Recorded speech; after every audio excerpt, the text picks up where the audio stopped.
Amigos, bienvenidos a Radio Uruguay, bienvenidos a La Máquina de Pensar. ¿Cómo están? Espero que bien, en un día como el de hoy, lluvioso, pero bueno, es lo que tiene la primavera. Lo que estamos viviendo antes era un verano, así que volvemos a la primavera. 20:01, amigos, arranca La Máquina de Pensar con Nano en controles de emisión, con el flaco Germán en la puesta a punto. Saben que, se los dije ayer, de esta semana, estamos haciendo una semana surtida y anuncié que iba a estar hoy un escritor, un poeta, un narrador, un gestor cultural, no sé cómo le dicen ahora, un agitador, Hugo Giovannetti Viola. ¿Cómo andás? ¿Cómo te va, Pablo? Un gusto estar aquí. Hugo Giovannetti, hace el año pasado, creo que sí, el año pasado fue, en 2013, editaste 130 bisontes, brillando en la pared de la caverna, relatos y novelas cortas completas, ¿no? Toda tu producción Sí, desde el año 75 al 2013. Bueno, la idea es conversar un poco de esa producción y de otra, porque vos tenés muchos frentes, ¿no? sí, estoy trabajando continuamente, sí. Ujú. Tenés el taller de... me dicen que te acerques un poco al micrófono.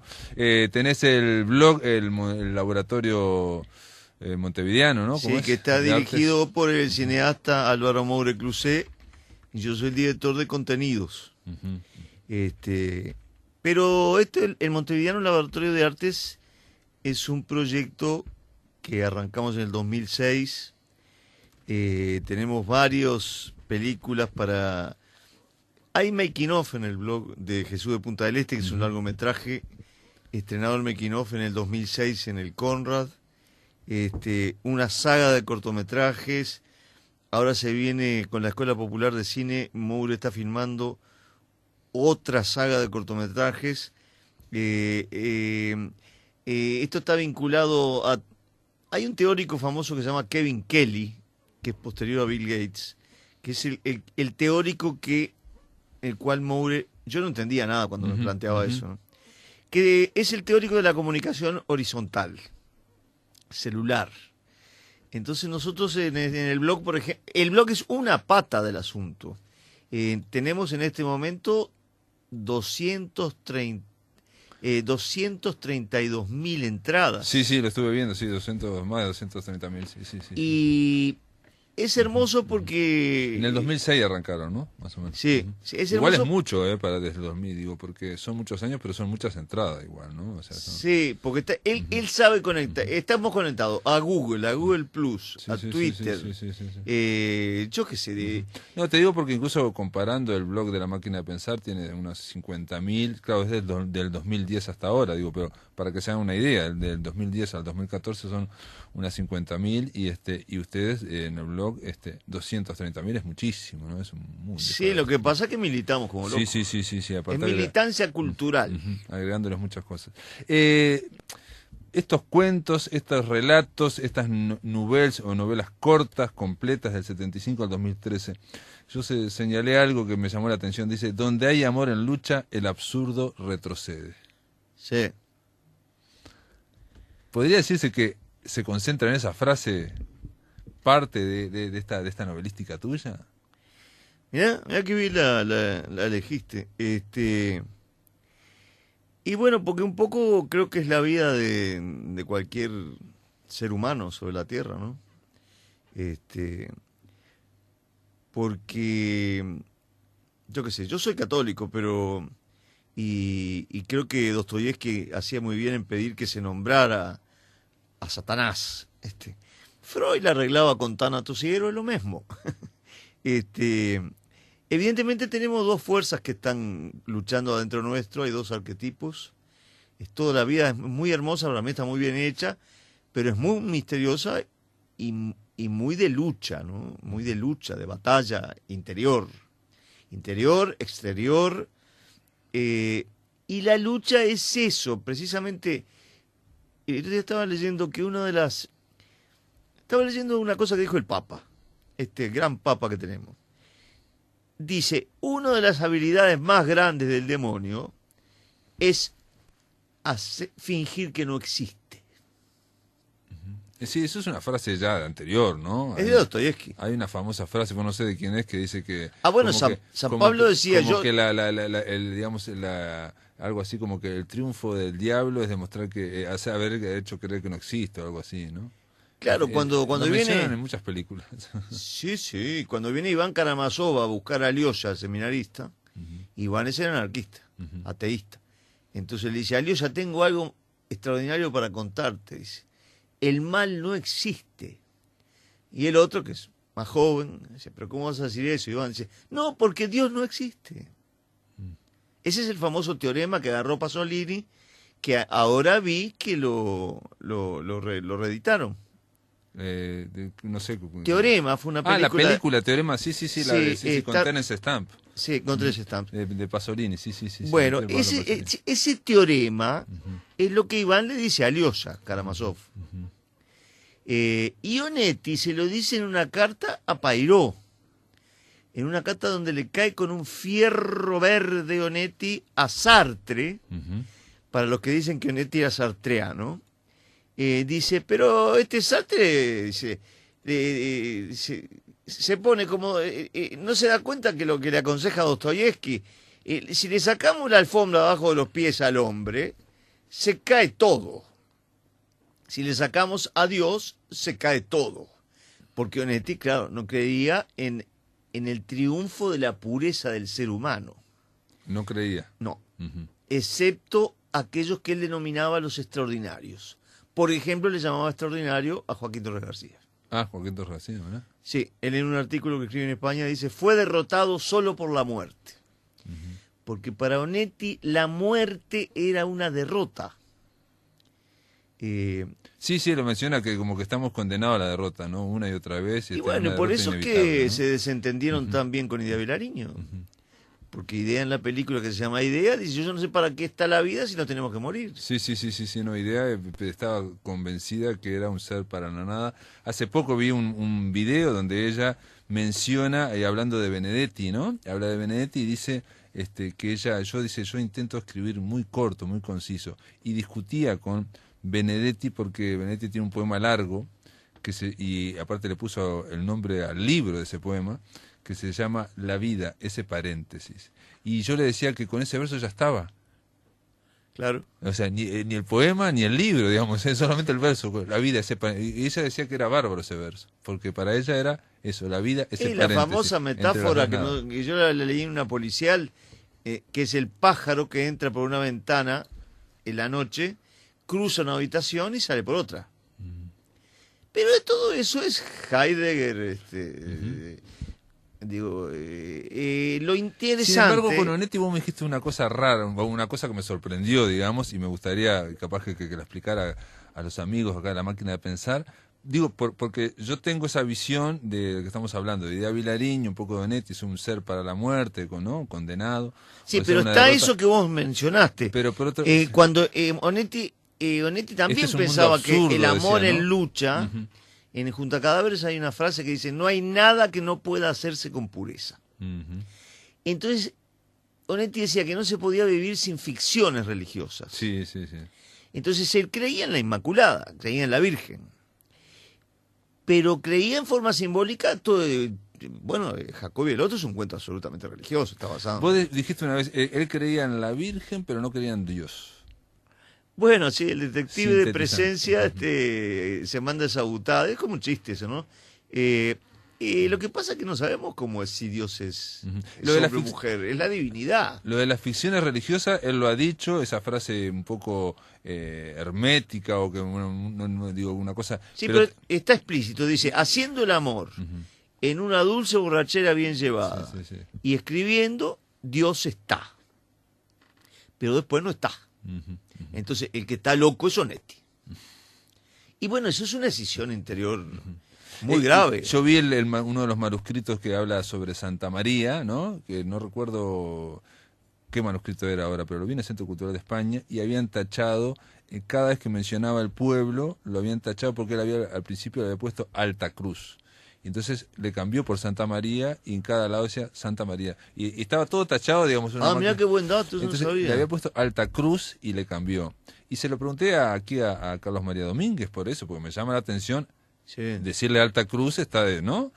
Y me dijo, bueno, pero hay en las sierras, allá en Argentina es muy, viste, ¿no? Gracia, Alta Gracia, no sé qué, no sé cuánto. Mirá qué lindo. Cruz Alta, o sea, como que había cambiado, como que no le dio demasiada. No, Aunque pero... Carlos María Domínguez también dijo, yo hasta ese no me meto más, digamos, como que él, Sí, yo creo que Juan era una persona que tenía filosóficamente esquizoide, ¿no? Así sufría. Sufría horriblemente porque no era como idea, que era monolíticamente atea. Sí, claro, sí, era muy coherente, digamos. Claro, idea, era más loca que él, pero digo... Pero, no, pero incluso era más coherentemente loca que él. Idea en esta charla que yo estuve escuchando, que la vamos a pasar en la máquina de pensar, no es un video que nos dieron de Salto, la profesora Elena Esteves, lo vamos a ya pasamos de Juan Carlos Macedo, ahora vamos a pasarlo de Idea pronto. Idea dice un momento, dice, yo llegué a un momento de mi vida en que logré tener la independencia económica para alcanzar lo que quería, que es vivir sola y escribir de noche. Yo estuve en la casa a buscar un manuscrito de Jorge Musto cuando ella tenía 84. Entonces, revolviendo ahí en la biblioteca, dice, sí, Musto me lo dio, dice, pero no sé, fíjate ahí. Y bueno, yo soy católico y desde el año 91 volví a la iglesia, ¿no? Y estoy muy contento. No es que uno sea provocador. En el cristianismo se llama testimoniar. Yo tengo un gran párroco que se llama Daniel Kerber, que es teólogo, biblista, tuvo en la traducción de la Biblia al quechua, al esquimal, fue alumno mío de guitarra cuando tenía 8 años en Playa Verde, y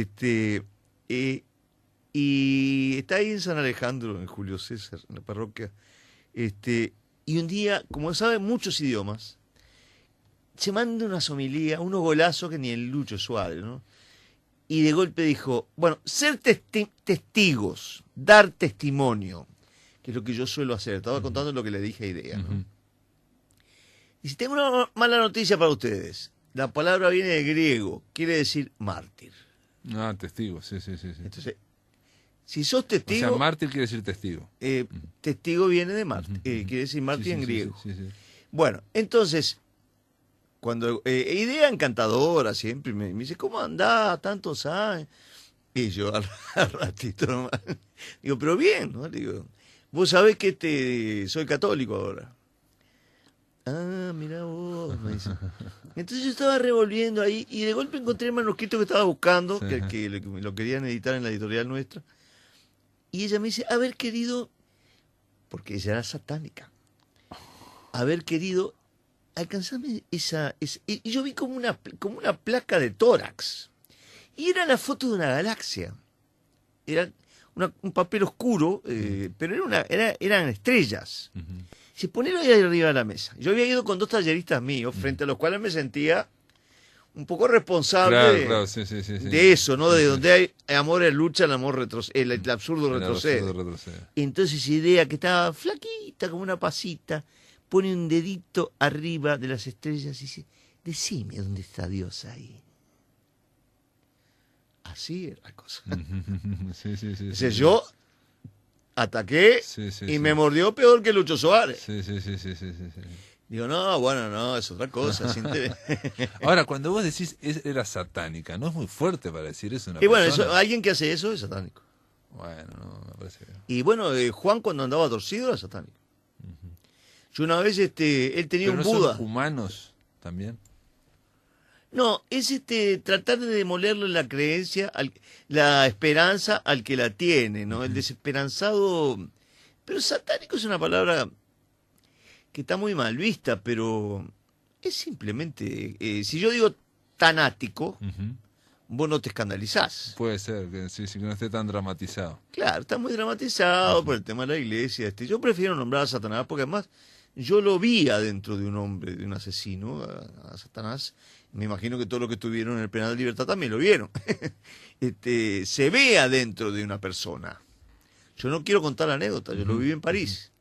Y es un brillo y una fuerza y es una filosidad que vos te das cuenta. Mira, los persas coincidían con los judíos cristianos en que es una fuerza para ellos extraterrenal.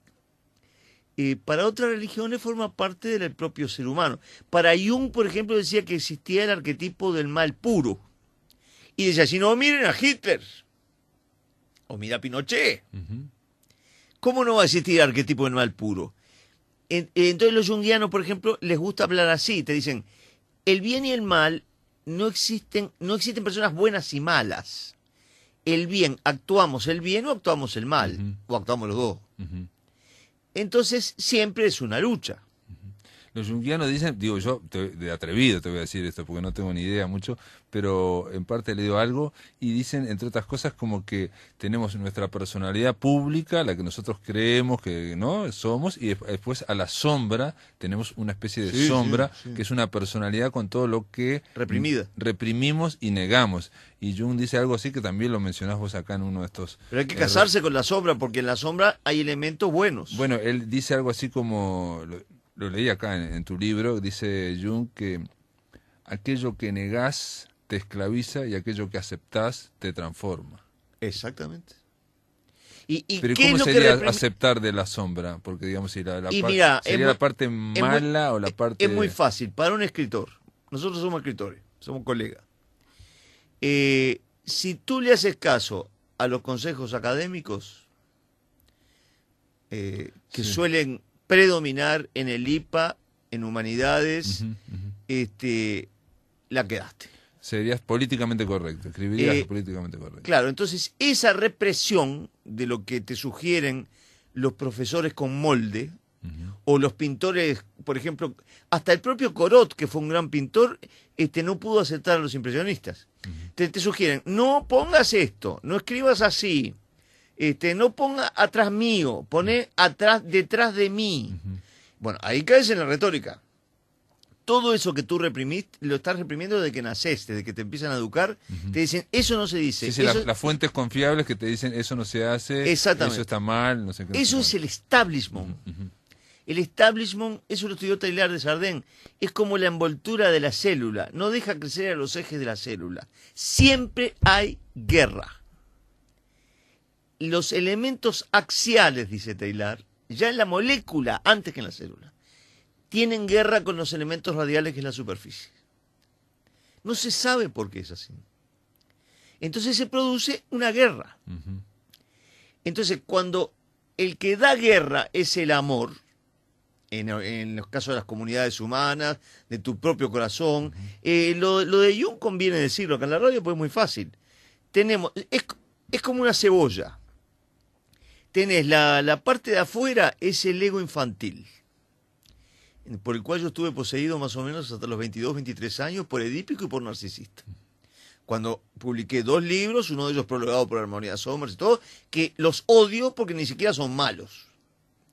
Y Juan Onetti me caía a patadas en la cabeza, porque eran correctos. ¿Y eran libros de narrativa, perdón? Una novela, La rabia triste, que sacó un premio. Yo la tengo escondida. El Ángel lo publiqué a los 21 años. Yo quería, la mitad era vocacional y la mitad quería jetear. Sí, muchas veces se quiere quedar bien, digamos, pero eso es una cosa ¿Quieres humana. Ser famoso? ¿Quieres que te nombre? Exacto, sí, reconocimiento. Sos un estúpido, sos un niño. Es algo muy humano, ¿no? Buscar reconocimiento. Bueno, entonces, esa es la cáscara de la cebolla que está afuera. Se precisa tener un ego sano. El ego sano se adquiere con cultura, con introspección. El ego sano está en conexión con el centro de la personalidad, que es el yo, con mayúscula. Ahí está depositado, ahí hay conciencia todavía. Pero ¿qué pasa? El yo está conectado con el inconsciente.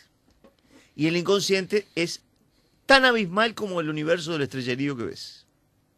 Eso cuando Felisberto Hernández, en esa memorabilísima página, vamos a recomendársela a la gente que está oyendo, que lea Explicación falsa de mis cuentos. Ajá, sí, una planta. Claro, esa plantita crece en el inconsciente.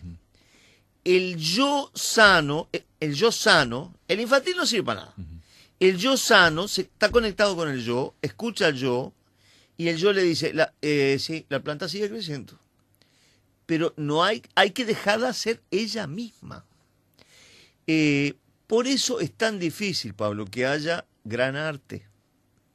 Siempre fue difícil. Yo en los talleres le digo a los muchachos, en el taller de Liverpool, les digo, muchachos, ¿cuántos goles hay por partido? Poquísimos. Bueno, eso lo decía Hemingway. Y Hemingway incluso se liquidó, a los 30 años estaba liquidado. Después de Dios a las armas se vendió a Hollywood. Parecía que estaba entero, pero estaba terminado, completamente terminado. Era un chiquilín borracho. Pero las 2 primeras novelas, mamita querida. Los primeros cuentos son uno de los maestros más grandes de la historia de la literatura. Hemingway decía, hay muy poca gran narrativa. Por eso cuando los muchachos empiezan, vos decís, ¿por qué no tratas de leer algo que primero que esté en tu idioma? No, porque las traducciones te revientan un libro. Ahí aparece la retórica, ahí aparece la sombra, ¿ves? El traductor está lleno de imposiciones del establishment. Tiene que ser correcto. Sí, pero la sombra no es el depósito de las cosas que fueron negadas y que pueden tener cierta intensidad, cierta actividad. Pero pueden que tener se pueden muchísimo valor. Por eso, sí, por eso pueden tener muchísimo valor, por más que sean mal hechas bueno, o malas. Fíjate, en el blog, por ejemplo, yo les recomiendo, hay cuentos de Carver, de Hemingway, de Bukowski, algunos muy, muy pornográficos y obscenos. Para mí es un gran genio Bukowski. Y yo lo que me tomo el trabajo es de agarrar la traducción española y pasarla al castellano nuestro.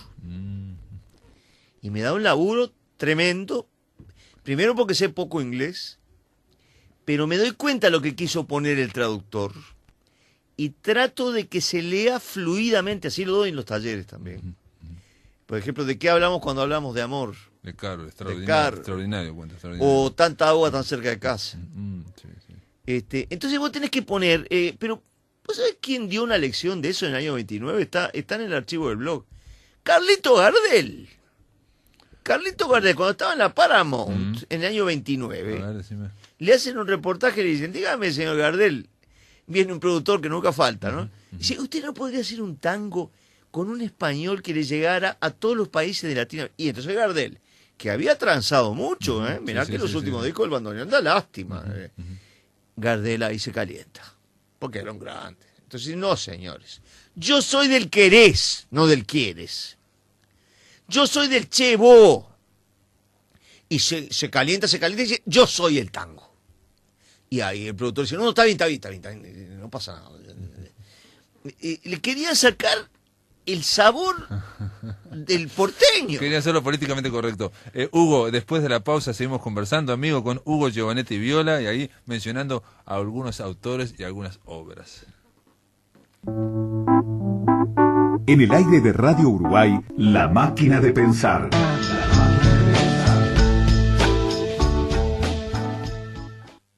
Qué bien sé yo la fonte que emana y corre, aunque es de noche. Aquí se está llamando a las criaturas y de esta agua se hartan, aunque a escuras, porque es de noche. No podrá el horror hundir la piel del cielo, porque habrá un mar bajo tu vuelo.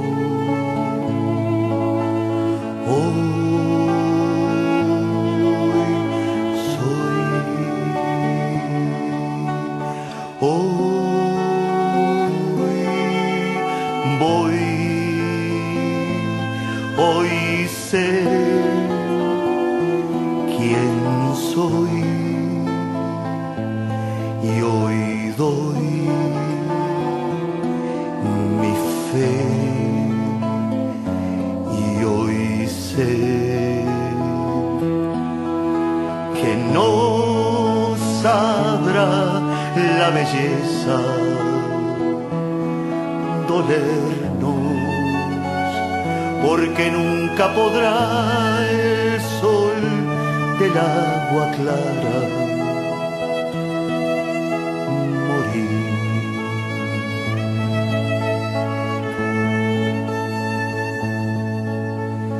No podrá el dolor hundir la piel del alma, porque habrá un pez bajo tu calma. Hoy soy,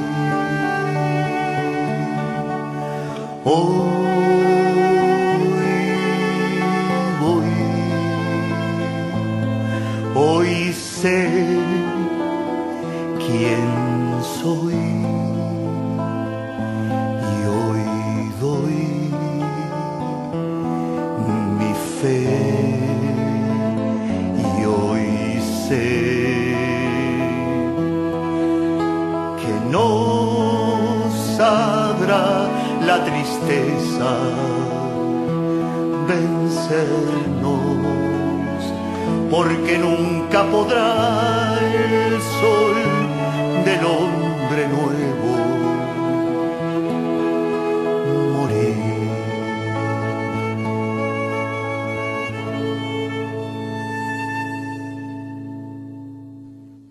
Bueno, este era Hugo Giovanetti, obviamente cantando Vitanova, cantando Adelante, y el tema se llamaba Andante de la Fonte. Nada, ¿nos puedes contar un poco cómo es? Obviamente la música es de... Sí, es el andante del concierto 21 para piano y orquesta de Mozart, que conocí teniendo yo más o menos 21 años, 20 años, en aquella famosa película Elvira Madigan. Ah, sí, no la vi. La de la película sueca, la de la equilibrista sueca. No te pierdas eso. Pero esa no es de Bergman, es de otro director. No, pero es una gran película. Sí. Y salí del cine a comprar, tocada por Dinu Lipati, que después Cortázar nombra a ese pianista búlgaro, rumano, que murió a los 31 años, lo encontrás en YouTube. Está tocada por Dinu Lipati en el disco que yo compré y en la película. Y bueno, estuve 20 años con ganas de ponerle letra a la línea melódica de este andante, que para mí es la música más serena de la historia de la humanidad, así como el himno de la alegría de Beethoven es la más el himno de la invencibilidad. Y bueno, recién a los 40, un día ahí medio los acordes en la guitarra los saqué, pero es muy difícil poner texto yo escribo muchas canciones, es muy difícil poner texto a una melodía, ¿no? Pero evidentemente mi fe no estuvo robustecida hasta los 40 años como para escribir ese texto. Vos siempre estás hablando, digamos, de tu fe y hablas de tu experiencia como... Eras comunista, me decías, ¿no? Sí, nunca dejé de ser cristiano, pero yo tomé la comunión... ¿Pero qué quiere decir eso? Yo era cristiano, me hice comunista, pero eras cristiano y no creías en Dios, por ejemplo. Mira, en realidad mi padre, que era del taller Torres García, que era un cristiano que no iba a la iglesia, pero no era anticatólico, me leía el Sermón de la Montaña en el tallercito de él cuando yo tenía 6 años. Esa fue mi formación cristiana. En realidad, mezclado con eso estaba la formación Torres Garciana, que no es cristiana, es más parecido a los junguianos, los universales. Torres era religioso, pero era platónico Torres. Después, cuando tomé la comunión, me aburrí mucho en las Carmelitas del Prado, no me tocó para nada ningún soplo de fe. El Prado está muy presente en la calle Valentín Gómez, es y constante, bueno, ¿no? Sí. Constante, hablas de un altillo. Viví hasta los 5 años ahí. Continuamente hablas de... Claro, la parte de abajo era el infierno, donde estaban mi abuela y mi madre, malcriándome todo el día, porque yo tuve mi hermano recién a los 5 años. Ahí fue la masacre el Edipo narcisista. Cuando llegaba mi padre, que era un santo, y además un gran víctor, me iba al Altillo, que todavía existe, yo paso por la calle y lo veo. Entonces ahí entraba a otra dimensión del ser, porque mi viejo entró cuando murió, después un año después que murió Torres, en el año 50 entró al taller. Imagínate un tipo diciendo, hay que vivir en lo eterno, Huguito. En el taller nosotros tratamos de vivir en el arquetipo de lo eterno, de la trascendencia del ser humano. Torres es muy, muy, muy parejo con Jung, pero no sé si lo conocía, si tenía noticias.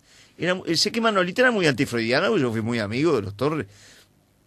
Entonces, así para decírtelo rápido, yo estoy por escribir algo ahora, muy, muy, muy loco, de lo cual no voy a adelantar nada, de cómo hice las crisis de adoración. Para mí no existe lo normal y lo natural y lo sobrenatural no existe. No existen las casualidades. Cuando dicen son todos causalidades. Sí, bueno, pero explícame por qué. Eso es porque hay un orden de cosas que se nos escapa a la lógica y al raciocinio. Jung habla a veces creo que de sincronismo, ¿no? Sí, claro. O sincronicidad, digamos. Cuando humano, ocurren dos cosas que no tienen nada que ver, pero que tienen una relación de alguna forma, pero no tienen una relación causal entre ellos. El ser humano, hasta que vino la guillotina de la Ilustración francesa, donde no solo guillotinaban gente, guillotinaron la idea de Dios, y eso lo denunció Dostoyevsky después. El ser humano siempre supo que hay órdenes, hay cosas que las soñamos, entonces sabemos de dónde vienen, de una zona interior nuestra.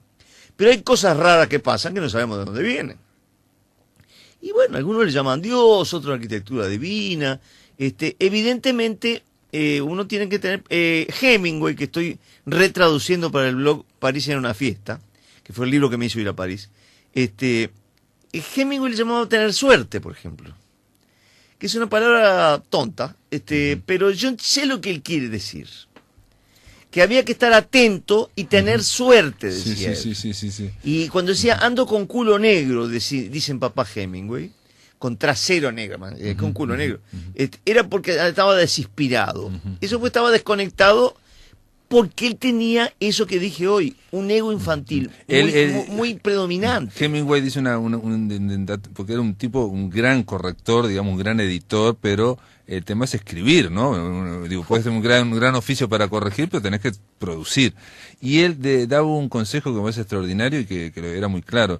Él decía, cuando estás inspirado, cuando estás escribiendo, nunca termines eso, hay que cortarlo y seguir al día siguiente. Sí, porque así arrancás enseguida. No, pero aparte porque cuando lo cortás y seguís al día siguiente... Sigue el inconsciente. El inconsciente sigue trabajando, aunque vos hagas otras cosas. Seguís con ese tema, no es que algo ya está concluido el capítulo y seguís al otro día, digamos. Hoy acabo de pulir la traducción de ese capítulo de París en una fiesta. A mí me pasó igual que al personaje de Woody Allen en París a medianoche. Exactamente igual. De tanto leer París en una fiesta, terminé yéndome a París. Pero eso fue una orden... Bueno, pará. Y digo, a mí lo que me salvó la vida fue esto. Torres García, el cristianismo cerca de mi padre. Después una adoración por una compañera de clase en cuarto de liceo, que era la más linda de la clase, del turno, y yo era un enano con ortodoncia. Y en ese momento apareció Vallejo en mi vida, el cual me sabía de memoria. César Vallejo. Y yo escribía cosas que yo no entendía nada, pero la enamoré, se arregló conmigo 3 días. Después yo estuve 3 meses llorando, pero esa adoración, ahora voy a escribir sobre esas cosas, entraron en una zona de mi interior vinculada a la divinidad. Después, cuando quedé en París solo en la intemperie, y fue porque mi viejo me dijo, pero vos no te ibas a ir a París, porque me iba a ir a París con mi primera esposa, me divorcié y ya me quería quedar. Yo me tenía que sacar el cielo raso materno de arriba, y quedé a la intemperie. Empecé todo de nuevo, a escribir las frases todas de nuevo, letra por letra, solo. Ya se me terminó el ego infantil porque no había ni revista, ni libro, ni marcha, ni... No había reconocimiento ninguno. Nada. Había que escribir, creer o reventar. Y ahí me vino la adoración por una muchacha de 15 años. Pero eso en Francia. En París. En París. con la cual me sigo escribiendo hace 40 años. No, un periodo que yo no escribí más. Que yo en ese momento no creía en Dios, Pablo. La verdad que no creía en Dios. ¿Y esta muchacha era francesa? Pregunto. Esta muchacha era de esas gurizadas que como que vivían en Atlántida, iba al liceo. Yo tenía 25 y ella 15. Y iba a buscar músicos al barrio, pero en tono de coqueteo, pero ya casi media putita. Y yo nunca fui un ganador, ni un fachero, ni mucho menos. Y yo estaba tocando en un lugar y me empezó a mirar y me dice, ¿dónde vivís? Y la cosa que me fue a ver tocar en una iglesia, ella no creía en Dios. Y yo la vi recortada, mirá, atrás de ella estaba el altar. Y bueno, yo sé que fue la Virgen María. Y yo no creía en la Virgen. Me pasaba como al hebrero, viste que el hebrero dice en la novela luminosa, nunca entendí por qué le daban tanta importancia a la Virgen. Lo dice, no. Bueno, y ahí ese día la muchacha me dijo, mira, tengo que volver a casa porque estaba en cuarto liceo. Dice, si no mi mamá me mata. ¿Dónde vivís? ¿En tal hotel? Bueno, a las 4 estoy ahí. Éramos 4 bestias ahí viviendo como atorrantes de Fontana Rosa. Y la habían visto la chiquilina, que era muy bonita. Y ahí empezaron. Hoy comés carne fresca, guacho. Y yo la vi entrar a ella y no solo nunca la deseé, sino la quedé ipsofactamente adorándola hasta el día de hoy, y eso no va a terminar nunca. Y es como la Beatrice de Dante, digo, no es nada tan novedoso tampoco. Muy bien, Hugo. Lo cierto es que estamos conectados en Facebook. O sea que el amor a los tiempos del Facebook. Seguimos, amigos, después de la pausa estamos conversando con Hugo Giovannetti Viola. En el aire de Radio Uruguay, La Máquina de Pensar.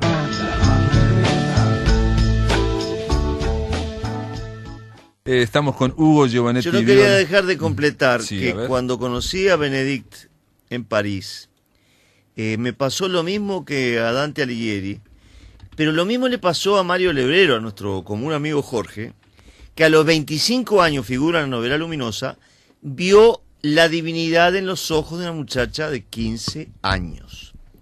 Él la vio una sola vez y le cambió la vida para siempre. Yo a Benedict la traté un año, nunca fuimos pareja, nunca la deseé, la reconecté después en Facebook, nos escribimos ahora, ella está muy bien. Yo traté de sacarle ese especie de casi emputecimiento que tenía, y ella logró, esto es lo que quería decir al aire, que yo por primera vez en mi vida quisiera a alguien más que a mí mismo. Ahí empecé a ahogar a mi Narciso, que tiene que volver reconvertido en lirio. Ese es el hombre nuevo. Hablando de Facebook, esto no lo hago nunca, pero justo está acá en el Facebook y jamás lo hago, pero bueno, Gonzalo Paredes, que es un escritor, plantea esta frase, te la voy a leer, de Oscar Wilde, que dice lo siguiente: todo arte malo proviene de una regresión a la vida y a la naturaleza y de haber querido elevarlas a la altura de ideales. La vida y la naturaleza pueden ser utilizadas a veces como parte integrante de los materiales artísticos, pero antes deben ser traducidas en convenciones artísticas. Cuando el arte deja de ser imaginativo, fenece. El realismo como método es un completo fracaso, y el artista debe evitar la modernidad de forma y la modernidad del asunto. Y está bien. Wilde era un gran artista, sabía mucho de eso. Yo lo que estaba racontando eran los momentos de adoración que me fueron incrustando, no sé cómo. Te puedo hacer una pregunta, a ver, pero para seguir en el mismo tema, ¿no?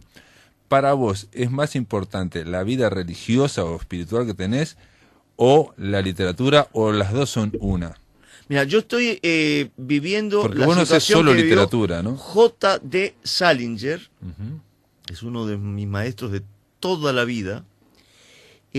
Ya hace muchos años que para mí escribir, y por eso fui radiado del ambiente literario uruguayo prácticamente, hay publicaciones donde ni siquiera me nombraban, ahora se murieron las publicaciones y yo sigo vivo. no me nombraban. Después que viajé a Europa y me tradujeron y todo eso, no importa. Yo me propuse no hacer literatura, era algo parecido a lo que decía Macedo. Y Salinger lo decía explícitamente. Para mí, hacer literatura tiene que ser un acto de una illuminatio. Tengo que entrar en la divinidad que no solo está en mi interior, sino que yo veo en todo el universo, incluido el mundo, donde está el reino del Espíritu Santo, en lucha. Pero también hay un trabajo como escritor, y un trabajo literario, y un trabajo de corrección, pero tenés que vivir y hay un esfuerzo. Y por eso te abandonan las mujeres, o no te leen, o no te entienden. Porque digo, no es solamente sintonizar y, ¿no? No, vivís en una obsesión compulsiva, continua, y cada día me es más difícil escribir. Además soy alcohólico reformado, hace 8 años que no tomo. Pues yo hice un duelo por la muerte de mi madre con alcoholismo. Al liberarme del alcohol, la libido se fue toda a la creatividad. Pero todo lo que hago trato de que sea religioso. Por ejemplo, doy clases de guitarra. Estoy hablando ahora contigo, me están oyendo por la radio. Todo lo que hago trata de ser una noticia, evangelio quiere decir noticia, de que existe un reino de la trascendencia incrustado por el mundo y por el cual hay que pelear. Una vez me pasó que me vi en una encrucijada muy grande en el año 85 y compuse un poema en un ómnibus que dice así: giren tus ojos hacia la batalla. Lo que se ve no es vida, pero vive. Lo que quisiste ver se ha muerto, como un llanto. ¿Y qué quisieras ver? Giren tus ojos hacia la batalla. Ahora, yo empecé a sentir que la necesidad de creer en Dios. Hay una gran frase. Otra pregunta, porque digo, esta pregunta puede ser muy simple, ¿no? La vida religiosa o espiritual y la literatura. Porque en muchas de tus novelas cortas se juntan las dos y por más que cambies los nombres, estás hablando... Son una sola. Son una sola. No, pero aparte estás hablando de cosas que te pasaron a vos directamente, ¿no? Bueno, pero ahí hay trampa. Porque... Lo del altillo de Valentín Gómez. Sí, pero hay trampa. Hay trampa porque muchas veces parece que lees empiezo con algo autobiográfico. Correcto, porque hay una de Matilda que habla de Natalie Portman también. Y sí. Hay cosas, digo, yo hace unos años te conocí, te habías caído y acá contás que te caíste, en fin, ¿no? Sí, son entreveros biográficos con inventos. Correcto. Además, cuando vos estás escribiendo, vos lo sabrás, estás muy permeable. Pasa cualquier cosa. Además, ahí sí que yo ya pasé a otro estado de mi conciencia, de mi percepción. Pasa cualquier cosa. Y yo sé que no pasa por casualidad. Hay veces que estás con sueño, decís, que ahora terminé un folletín de 64 capítulos que empieza a salir el sábado en el blog, que se llama, es una reinvención de un romance que tuvo Juan Carlos Onetti con María Stergilio durante 20 días. Ella tenía 14 años, no 17 como puso ella en Brecha, puso mal, y Onetti 33. Y ella se leyó El Pozo caminando por la calle, y Maggi y Maneco trataron de que se conocieran. Onetti los dejó plantados 2 veces porque no era ningún payaso, y ella lo llamó a Reuter y le dijo: usted es un idiota porque me está dejando plantada. Y él dice: sí, quería, pero lo que pasa es que quiero verte a solas. Entonces a mí eso la besó en la Rambla y después iban al Parque Durandó, al Parque Rivera, y el último día, ella lo cuenta ahí en Brecha, que fue lo que a mí me generó. Hay un cortometraje rodado por Álvaro Mauro Cruzegui y guionado por mí que se llama Esto lo aprendí de Onetti. Ese está terminado, fue estrenado en el Conrad de Punta del Este en el Festival de Cine del Mar de 2009. Él le dice: pero yo quiero hacer contigo algo sin que me dé permiso. Y dice: no, dice, así no. Y dice, después que me lo dijo 2 o 3 veces, él me dijo: te quiero llevar cargada entre los árboles. Y ella dijo, eso sí. Entonces la cargó entre los árboles, la puso en el suelo y dijo, ta. Entonces ella dice, desde ese día dejamos de ser novios. Ella además tenía novio. Y fuimos amigos toda la vida. A mí me impactó de tal forma eso que hizo Juan. Es tan altísimamente delicado eso que hizo. Me hace acordar a otra anécdota de él, que a una compañera de él, la hizo caminar, la hizo correr hacia la Rambla, en el pozo. Y se dio cuenta que no era lo mismo, Sí, ese es el pobre Eladio Linacero que... O sea, como que se había muerto aquello, o quiere sea, recuperar, se había terminado la espontaneidad esa. Bueno, Jonete Folletina, Onetti la está esperando en la Rambla, igual, solo que en la calle Pereira. Ajá, está esperando que baje. Y sí. ella, que ya conoce el pozo, baja fingiendo el paso de la Ceci que quiso reconquistar a Onetti. Sí, porque ahí intenta que esa mujer... Pero dice... Bueno, pero eso lo inventé yo. No, pero Omar Prego dice que ese hecho ocurrió, digamos, él lo puso en el pozo, pero se lo contó, que lo hizo. Pero me imagino. Y le hizo a la mujer caminar una cuadra y dijo, no es lo mismo, ya está, ya se perdió. Pero es una de las escenas más grandes de la literatura. Ya se perdió la gracia, o sea, la forma que lo había visto caminar, después de que vivieron juntos, ya se perdió la gracia y no... Con media torcida hacia el costado, con el paso embarado, con la velocidad de un velero, dice. Eso es maravilloso. Lo cierto es que, bueno, no sé por dónde. Nos queda un minuto, Hugo, bueno. Hemos charlado, se ha ido volando. Ha sido un placer. No, pero sí, digo, vamos a redondear. Simplemente decirle a los amigos que está el laboratorio Montevideano Bellas Artes. El Montevideano Laboratorio de Artes, que pueden entrar por el Montevideano Laboratorio de Artes blogspot.com. Eso lo ponen en Google y ahí aparecen lo que estás publicando ahora, lo que vas a publicar el domingo. Pero ahí aparecen autores de todo tipo, filósofos, literatos. Está dirigido por el cineasta Álvaro Moure Clusé. Yo soy el director de contenidos.